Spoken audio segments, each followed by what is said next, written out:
જીવન મુક્ત પરમ કૃપાળુદેવની દેહ છતા દેહાતી દશાના એ જળ કમલવત પદ્મસમ જીવનના પ્રતીક રૂપે જલકુંડની મધ્યમાં પદ્માસન મુદ્રામાં બિરાજમાન યુગ પુરુષ પરમ કૃપાળુદેવ અને આ વિશાળ એમ્ફીથિયેટર નિર્માણ કરનાર પ્રોફેશનલ્સમાંથી સૌથી પહેલા આમંત્રીએ the designer and sculptor of this tallest statue, Shri Naresh Kumar Kumawat. I request him to kindly come on stage. Naresh Kumar ji દેશ વિદેશમાં અનેક ભવ્ય સ્મારક મૂર્તિઓ તથા શિલ્પકૃતિઓની યોજના તેમજ રચનામાં સંકળાયેલ છે.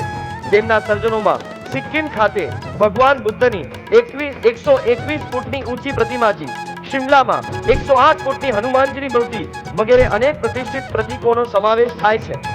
હાલ તેઓ ઉદયપુર પાસે આવેલ શ્રીનાથજી તીર્થ ક્ષેત્રે 351 ફૂટની ઊંચાઈ ધરાવતા વિશ્વની tallest statue of lord Shiva નું સર્જન કરી રહ્યા છે. નરેશ કુમારજી ઉત્કૃષ્ટ શિલ્પકારોને ભારતમાં તેમજ આંતરરાષ્ટ્રીય સ્તરે અનેક પારિતોષિકો તથા સન્માનો દ્વારા બિરદાવવામાં આવ્યા છે અને હવે તેમને પરમ કૃપાળુ દેવના સૌથી ઉત્તુંગ વિરાટતમ પ્રતિમાજી ઘડવાનું સૌભાગ્ય પ્રાપ્ત થયું છે. તેમણે આજ સુધી 150 થી વધુ મોટી પ્રતિમાજીઓ બનાવી છે અને તેમનું કહેવું છે કે પરમ કૃપાળુ દેવના આ પ્રતિમાજી આજ સુધીનું તેમનું બેસ્ટ વર્ક છે.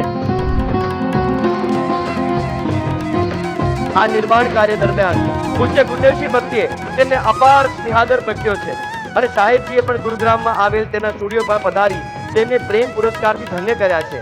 આવા સંનિષ્ઠ અને સમર્પિત શિલ્પકાર શ્રી નરેશ કુમાર કુમાવતને આજના આ ચિરવિસ્મરણીય અવસરનું સંભાળનું પૂજ્ય ગુરુદેવશ્રીના વરદ હસ્તે અંગીકાર કરવા અનુરોધ કરું છું.